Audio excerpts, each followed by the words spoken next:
And our newsmaker this week is the Appointment Secretary, Tisha Edwards. Madam Secretary, thank you for speaking with us. Thank you for having me, Jeff.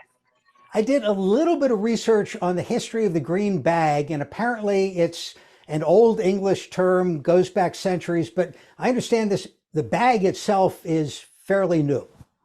It is. So this is a bag that was commissioned in 1984. And it was a local artist. It's a beautiful leather green bag that matches my dress exactly. And it's held in the archives, the Maryland archives, and we actually have to check it out. To go dress shopping. Well, kind of, but we actually have to check it out and use it on Green Bag Day, and we check it back in at the end of the day. So it's a really important part of Maryland history. Let's talk about the contents of the green bag. 166 names, which I understand is down a bit from last year. Yes, last year was like historic for us because we were coming into office and we needed to make a lot of decisions for this first year of our administration. In 2023, Jeff, we actually made almost 2,000 total appointments throughout the year. During session, we had almost 900 appointments. So this year, the first set of green bag appointments are 166. We'll do more this session, but it will be significantly lower than last session because we worked so hard during that first year. I looked at the list, and there are some major boards that everybody would have heard of: the Stadium Authority, the Parole Commission. There was an appellate judge, and then there's some stuff. I don't want to say it's obscure, but it's not in the news that often, like the forestry, the Board of Foresters. How much are you dealing with the big headline sought after positions, and how much is it stuff that is no doubt influential but maybe less in the news? So, Jeff, we take every single appointment very seriously. And the reason these boards and commissions are in statute is because they're important to everyday Marylanders. So these boards and commissions, they regulate everything. The Board of Physicians, which regulates our doctors and their practices and ensuring that we get good quality health care. The Board of Education. And just like you said, we have a plumbers board. We have a board that boards that regulate every facet of our lives. And so we take them all seriously, the ones that are highly prestigious that everybody talks about, and the ones that aren't so prestigious, but are very important to our safety and well-being. If somebody watching this has some expertise, they're a plumber, they know forestry or whatever the subject matter is, and they would love to serve. They're probably not a campaign contributor. Maybe they don't know a lot of people in politics. Is the door open, and how should somebody approach it? First of all, the door is wide open. I mean, I think that's something that we really take pride in our administration, is that we've created a process that's open and transparent, and anyone who's interested in serving has an opportunity. And we have a website and a portal, and anyone who wants to serve on a Maryland Board of Commission can apply at any time. You can choose up to 10 boards and commissions to be considered for at any given time. And we would like anyone, as I said, who's just very interested in serving the state to reach out to us. It sounded like the Board of Carpentry might be at work. Was there some tapping, or is that the construction across the street there?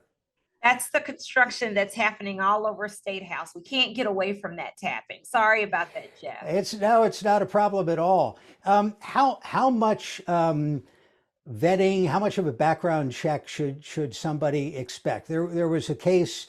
It was a Republican appointee to the State Board of Elections, so that probably didn't obviously come through Democratic channels, but the person turned out to have subsequently been implicated in the January 6th attack on the Capitol.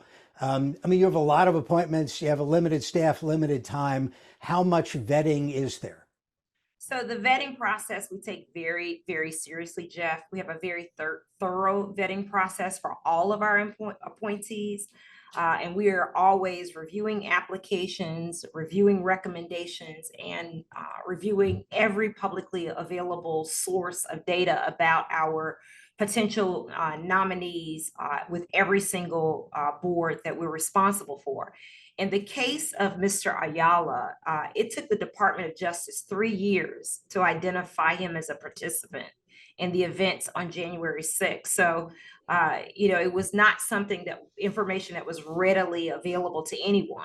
And as you know, even the Republicans who nominated him, which is statutorily required, had no idea of his involvement. But that being said, there is a very thorough vetting process. We're going to continue to interview candidates, check references, and as I've said, review all publicly available documents and just make sure that we have a real understanding of who these individuals are that are serving on our boards and commissions. Tell us how you came to this position, because I think of the appointments office as like the inner sanctum of political Annapolis. It's like, the insiders of the insiders are in there working on stuff, but you're an Annapolis outsider, or at least you were a year ago. I'm an outsider becoming an insider. Well, it's been a great journey for all of us. We are very proud of our leadership and the perspective that we're bringing to Annapolis. And as you know, this is what the voters voted for when they elected Governor Moore and Lieutenant Governor Aruna Miller as our governor and lieutenant governor. So we started as outsiders, but we forged some really, really great partnerships with the General Assembly and with stakeholders and elected officials all across the state of Maryland. So I don't know that we get to be called insiders or outsiders. I think we're just folks who are working really hard for the state. And that's also what you see in our cabinet. We have a highly competent set of folks working on our cabinet, and they were not necessarily insiders when they started, but they're doing a great job, again, developing partnerships. So that's kind of how the Moore Miller administration, that's what makes us special.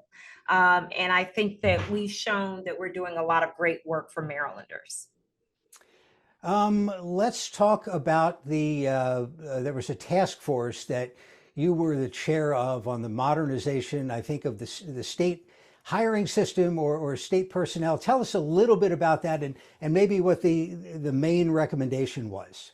So that was really a body of work that I'm super proud of. I had the pleasure of serving as the chair. And the real premise around this is both the General Assembly and the governor are really interested in rebuilding government. And so we want to make sure that we are an employer for the 21st century workforce. We want to make sure that folks who want to join state service, that there is a process to bring them in quickly and to hire all the folks who are looking for jobs. And the recommendations are just that we need to do a better job with recruitment. We need to look at our hiring practices, and we also need to make sure that we're retaining state employees that are already working with us. And so it was a great opportunity to focus very deeply on this work. And I think we have recommendations out there that the General Assembly is ultimately going to adopt. Tell me about your hiring process. You must have interviewed, I don't know how many people over the last 13 months of the administration, but what are the do's and don'ts when somebody comes in for an interview? What should they do? What should they stay away from? So the first thing, Jeff, is I'm really lucky to have a great team. So I don't have to do all of the interviewing. So I do some of the interviewing. We have a great team of folks in the appointments office, but we also have folks across agencies that help us with this process so that I'm not doing it alone. But when you talk about the do's, what we want is folks who are very enthusiastic about the administration and, our agenda of leaving no one behind. This is a state that serves, so we want people who are really committed to public service. And we are looking for folks who are really diverse, right? Who really represent the state and the rich diversity of the state. And so if you kind of check those three buckets, then you usually do really well in our interview and vetting process. Tisha Edwards is the Secretary of Appointments. Madam Secretary, thank you for your time. We appreciate it. Thank you.